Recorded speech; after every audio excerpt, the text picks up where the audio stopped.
All right. So I want you to feel loved and supported. And I'm going to give you everything I can during this time today. Stay to the end, and I'll share with you how you can learn more. Want to start with a story from my husband and I. We have 6 rental properties through all these years. We've done all the work in these properties, and we've done that together. Now, most couples don't do that. Just the man goes and does the work. But you know what? I am totally invested, and I don't mind a little hard work. So my husband and I we're headed to one of our rental properties, and we had to clean it up and paint. And typically, people don't leave things nice and clean when they leave from a rental property. So we were headed over that day, and we had already been working on this property for 3 weeks. 3 weeks it took us to clean it up and paint it and do the carpets and repair it. Well, on this day, I was headed over to the property. He was already there. And this particular property, the people had painted the walls like dark navy blue and dark burgundy. Not only did they paint the walls, but they left brush marks of those dark colors all over the roof line and all over the white baseboards. In other words, it kind of looked like a 2-year-old or maybe a 4-year-old had done the painting. And we had to like paint the ceiling edges. We had to put 3 layers of paint on that dark paint to get it covered. We had to paint the baseboards 2 or 3 times. And we'd had to do this through the whole house.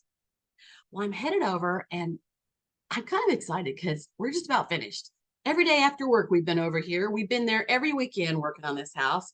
And I'm pretty excited as I head to the house. But when I walk in the door, I start to see white splotches all over the walls. White splotches all over the walls. So I walk in, I see these white splotches, and then I walk in the kitchen and I see white splotches there. I start walking through the hallway. Every single room had what looked to me like hundreds and hundreds of white patches.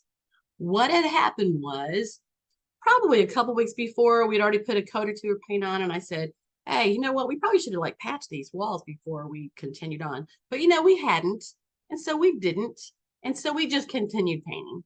Well, on this day, my husband had thought, you know what? There's a gash, and there's a gash, and there's a little gash. And he had decided to spackle those spots on the walls. And just kind of like therapy sometimes where you're not even thinking. Surely he wasn't thinking. He started to patch every little spot that he saw. And so he just went through the whole house before I got there that day and started patching all these walls. Well, we were on our last coat of paint. See, I just about get choked up now whenever I talk about it, because when I walked in and saw all those places on the walls, I became so angry that I could have blasted off into space. Now, some people get mad easy. I don't get mad easy. Neither does my husband. But I was so mad and so frustrated that day that let's just say I didn't act becomingly. All right. I was so frustrated. I could hardly stand it.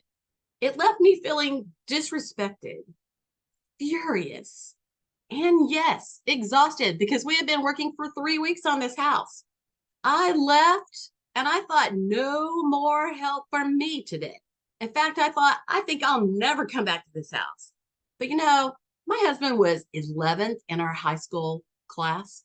That means that, yeah, he's smart, but he doesn't always think about efficiency. And he sees what needs to be done, and he just begins. And I'm going to say that's probably what he did that day. Let's just say he probably won't do that again. But now it's better. But of course, it's not forgotten. And honestly, this was not about me. We have a great communication, and we understand. And of course, we forgive each other. Because what if we did? That could have went on for a long, long time. So we could move on. We could move on easily because I quickly got over it. Just as fast as I got mad, I got over it.